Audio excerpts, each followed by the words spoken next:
If you look at a new American neighborhood for the first time, you might be surprised. In just a few weeks, an empty lot can transform into a complete row of finished homes. Today, it is just a foundation, but a few days later, the frame is already up. Less than 2 months later, many houses are ready to be handed over to new owners. For those from Europe or Asia, this speed is unbelievable. Are these homes actually sturdy? The answer is not just yes or no. We must look at the philosophy behind their construction. Everything starts with the foundation. In the US, the slab foundation is the most popular choice. After leveling the ground, workers install the plumbing and drainage pipes directly into the soil. They lay out all necessary technical lines before the entire area is covered in a concrete sheet.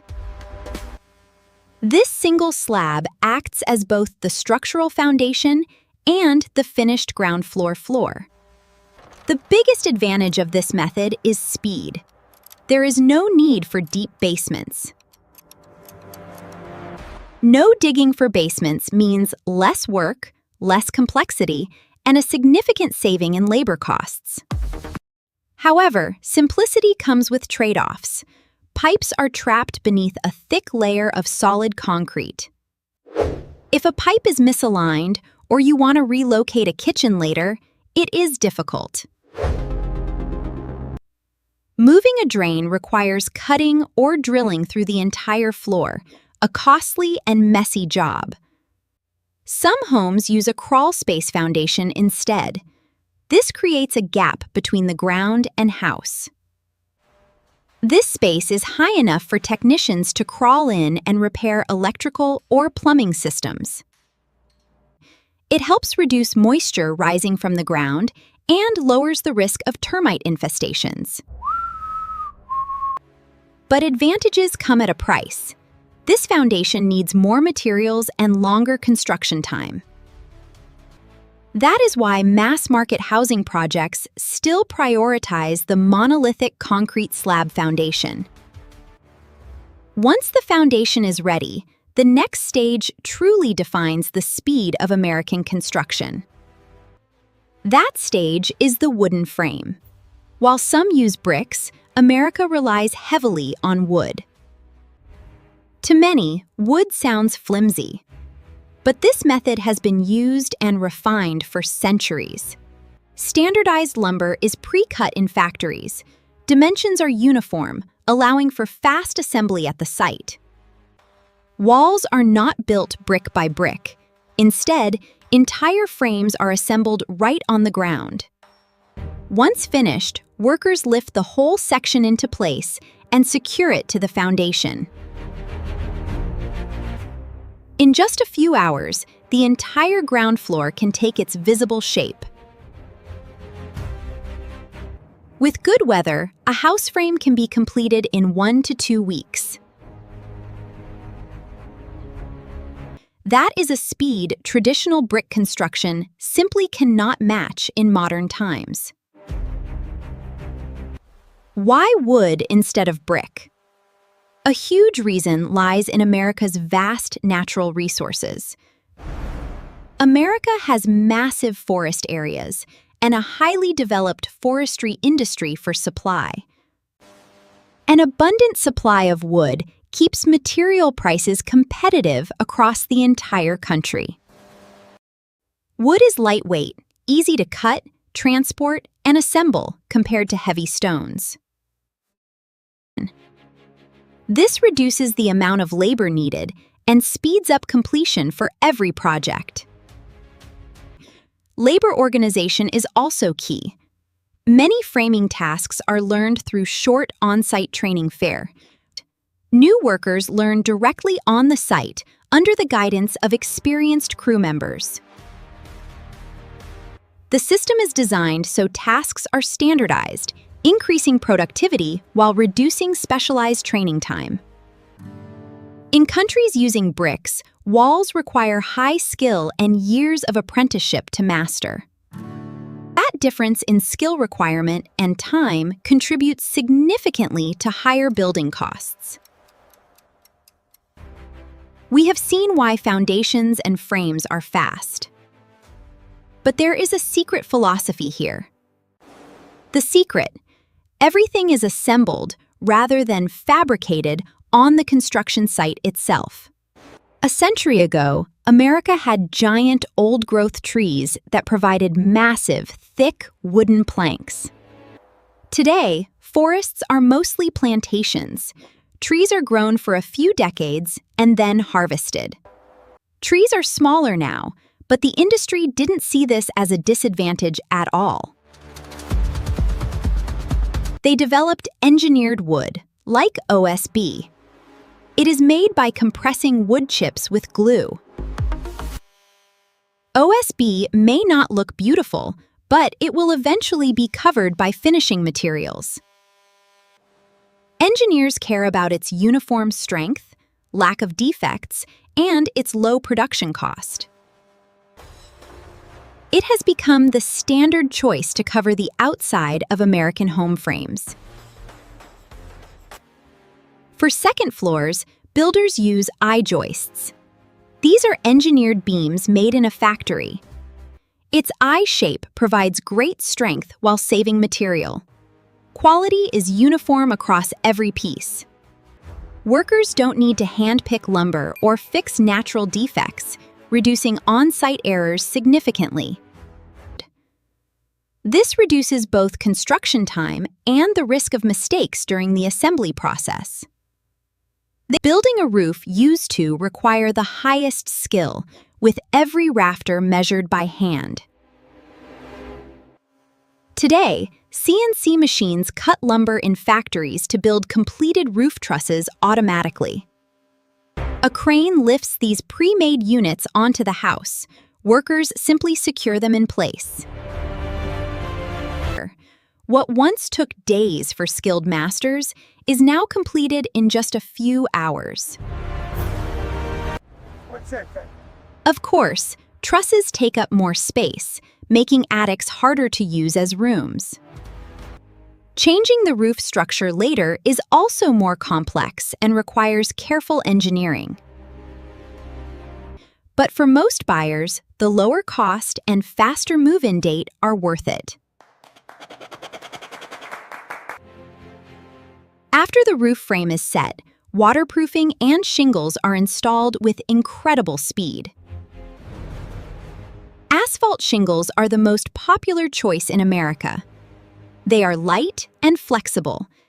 An experienced crew can shingle an entire house in just one day if weather permits.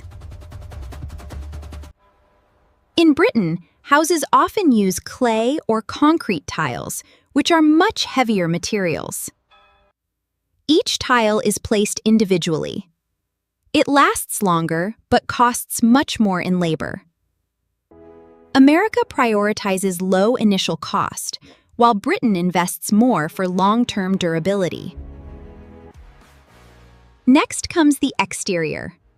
Vinyl siding is a very common choice for mass-market homes. These panels are designed to lock together, making the installation process incredibly fast. It is far quicker than building a brick outer wall or using stone. However, vinyl can fade in the sun or crack in extreme cold weather. Despite these limits, the speed and low cost keep it a top choice.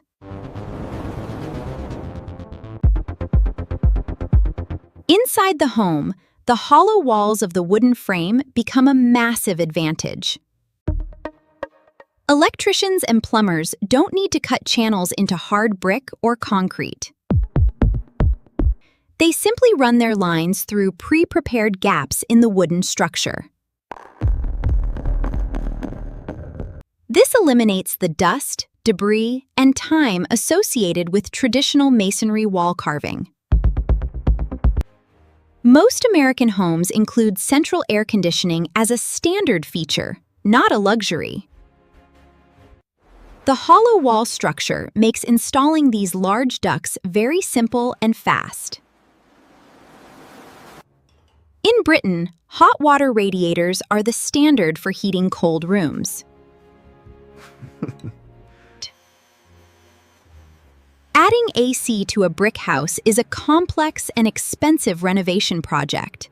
American design allows for easier upgrades and lower initial installation costs for cooling. Next, insulation is installed. The batts are pre-cut to fit the standard stud gaps. It is like a puzzle where every piece is already the correct size.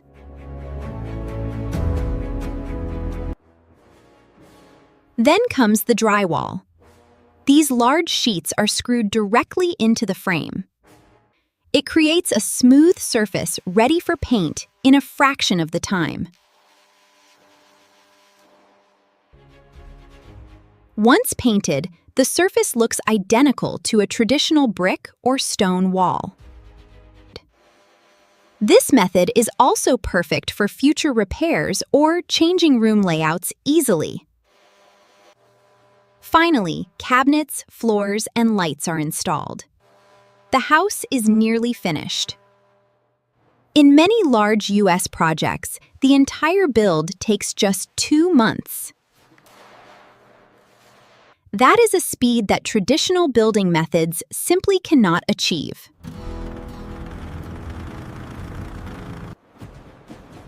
Is American housing poor quality? This is a highly debated question. In Europe, brick walls are built to last for many centuries. American homes are not flimsy. They must meet strict safety and technical codes. They are designed with a different goal in mind: lower initial cost. This allows more families to achieve the dream of homeownership faster. But speed and efficiency only solve part of the housing equation. Land prices, zoning, and interest rates still drive high housing costs today.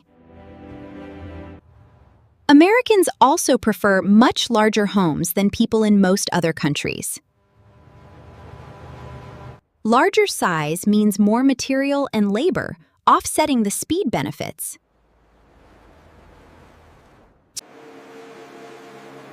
The biggest lesson from America is reducing tasks that add no value. Standardize, mass produce, and assemble. This philosophy is the true key to speed. This approach reduces dependence on highly specialized on-site labor for every step. Neither model is perfect. Each reflects what a specific society values most. In the U.S., the priority is speed, scale, and housing accessibility for all.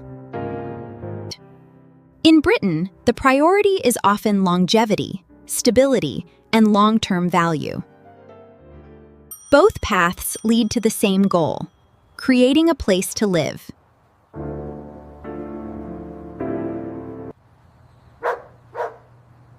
Each philosophy serves its people in its own unique and practical way. Next time you see a house built in weeks, remember the strategy. It is the result of a deliberate choice between cost, time, and durability. Building fast allows the American dream to reach more people every day. And that strategy continues to shape the landscapes of America today. A world built on speed, standardization, and the incredible power of assembly. After years of hard work, we've finally completed this magnificent project. It's a testament to our dedication. Don't forget to subscribe for more deep dives into the world. We will see you in the next episode. Goodbye for now.